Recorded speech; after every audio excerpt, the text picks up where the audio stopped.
Assalamualaikum warahmatullahi wabarakatuh. Perkenalkan, nama saya Dina Safitri dari Fakultas Ilmu Sosial dan Ilmu Politik, Program Studi Administrasi Publik.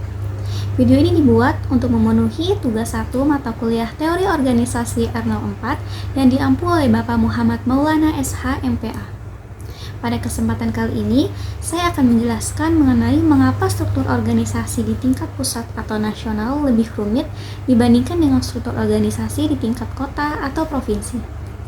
Jadi ada beberapa hal yang mempengaruhi struktur organisasi yang disebut dengan determinan.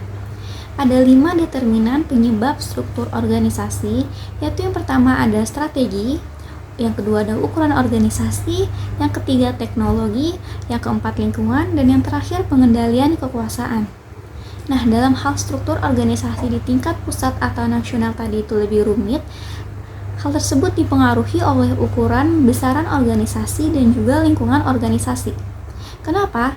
Karena organisasi di tingkat pusat atau nasional, cakupan tugas dan wewenangnya lebih banyak, lebih luas dibandingkan dengan organisasi di tingkat kota atau provinsi yang cakupannya hanya pada wilayah tertentu saja. Hal ini membuktikan semakin kompleks lingkungan, maka semakin desentralisasi strukturnya. Selain itu juga, struktur organisasi di tingkat pusat atau nasional lebih rumit dibandingkan dengan struktur organisasi di tingkat kota atau provinsi karena dipengaruhi oleh ukuran atau besaran organisasi. Karena semakin besar organisasi, maka struktur organisasi semakin kompleks. Dasar teori dari penjelasan yang sudah saya berikan yaitu teori organisasi dengan pokok bahasan struktur organisasi. Teori organisasi adalah disiplin ilmu yang mempelajari struktur dan desain organisasi. Sedangkan struktur organisasi ialah menetapkan bagaimana tugas yang akan dibagi, siapa melapor kepada siapa, dan mekanisme koordinasi yang formal, serta pola interaksi yang akan diikuti. Untuk contoh, saya akan berikan yaitu ada Kementerian Pendidikan, Kebudayaan, Riset, dan Teknologi sebagai organisasi di tingkat pusat. Kemendikbudristek ini mempunyai tugas menyelenggarakan pendidikan di seluruh Indonesia.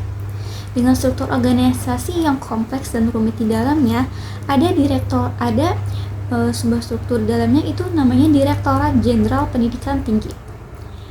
Nah, sedangkan di organisasi tingkat kota atau provinsi ada namanya Lembaga Layanan Pendidikan Tinggi atau LLDikti yang strukturnya tidak sekompleks di Kemendikbudristek. Untuk contohnya di Jakarta ada namanya LLDikti 3 yang berfokus untuk melaksanakan fasilitasi peningkatan mutu penyelenggaraan pendidikan tinggi di Provinsi DKI Jakarta. Beda lagi di Sumatera namanya LLDikti 1, di wilayah Yogyakarta LLDikti 5, dan lain-lain. Sekian pembahasan saya pada video kali ini, kurang lebihnya mohon maaf. Wassalamualaikum warahmatullahi wabarakatuh.